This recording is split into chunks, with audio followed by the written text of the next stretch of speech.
Welcome. Do you have what it takes to analyze tales from the scrum? Hey there, Dr. Tom here, and today I'd like to talk about Scrum horror stories. Okay, I really oversold that. So it's not really that they're horror stories. I mean, this is not causing the demise of humanity or anything of that nature. But what it is I talk to a lot of people. So I talk to people where I currently work, Tandem Diabetes Care. I talk to former coworkers, people who are at Tandem who have left. I talk with people at companies I used to work with. And I speak at a lot of industry conferences, and I talk to people afterwards. And the thing is that I tend to hear the same story from a lot of places. And so that's really what this video series is about, is things that are going wrong that I just keep hearing no matter who I talk to. And the truth be told is, for most of these, I've made the same mistake. So not meaning to point fingers at people, but what I am meaning to say is, it seems like as we all try to do Scrum, there's some predictable mistakes we make, and I think we can correct them. And one last note, in case you're thinking I'm bashing on Scrum, it's really the opposite. I love Scrum. I am decidedly pro Scrum. I'm a certified Scrum Master, certified Product Owner, certified Agile Estimator, and all those certifications were from my cone. So I love Scrum. And this is not about, my message is not let's get rid of Scrum. My message is I think we can do it even better. All right, so the idea today is this question I just keep hearing from everybody, which is when we plan the sprint, should we include hours for the developer to test their own code? Said differently, the question comes up, well, what are the testers for? Why do we have the testers if we're going to have the developers test their own code? Great question. Do we want the developers to test their own code? Yes, we do. Absolutely. We don't want developers who aren't inclined to test their own code. So the idea is we want developers who have some self-respect. We want developers who feel bad if they inflict a bug on the team. Now, it's not that I want a shame-based team, people walking around in existential crisis because they had a bug, but I do want people to have enough self-respect so that when they check in some code that has a bug they could have found, I want them to feel bad and to grow from the experience. So why then do we have testers?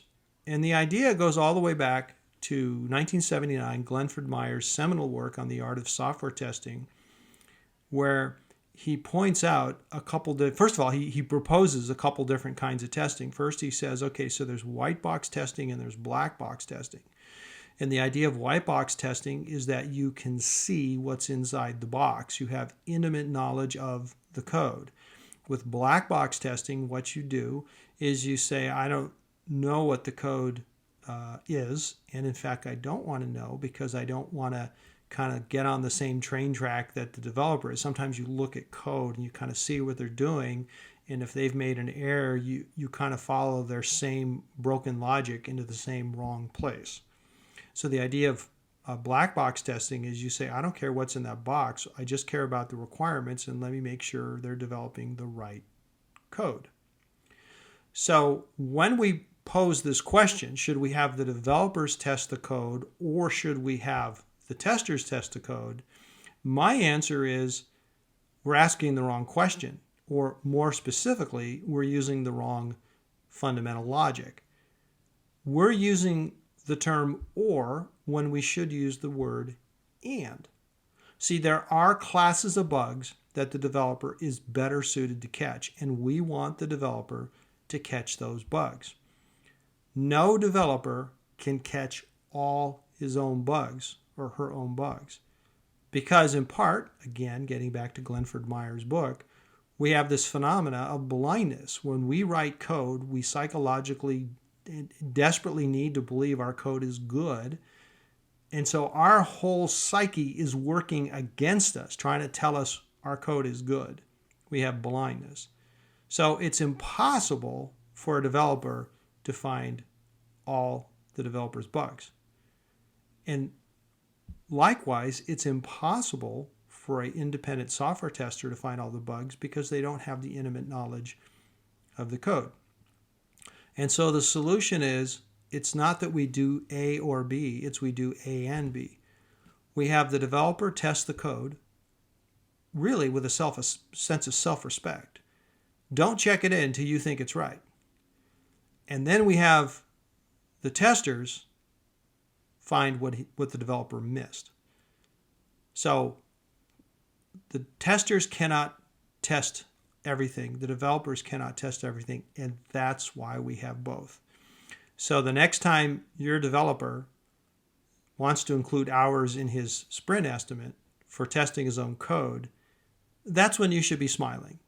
That should never be discouraged.